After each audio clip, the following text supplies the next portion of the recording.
What are the top two or three things that you need to know in advising your clients that affect how their resumes are going to be received by corporate applicant tracking systems?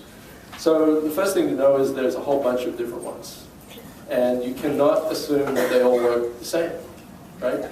So the more complicated you make the resume look, the less chance the recruiter who looks at the resume is actually going to be able to see that resume the way you submitted it. Oftentimes, no problem. Where I'm working currently, I'll see the PDF exactly the way you wrote it, or they wrote it, or you wrote it together. But that's not always the case. And as a corporate recruiter, looking at hundreds of resumes, if the resume is too hard to read, you know what I do?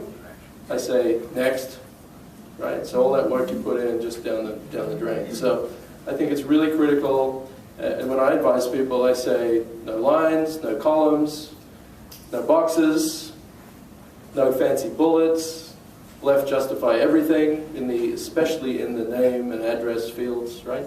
Because sometimes people put, some of it on the left and some of it right justified, and then you just don't know if the ATS is going to interpret that correctly or not. So the safest, I think, is just left justified for all that contact information. Because if you can't find out how to reach the candidate, you're kind of done.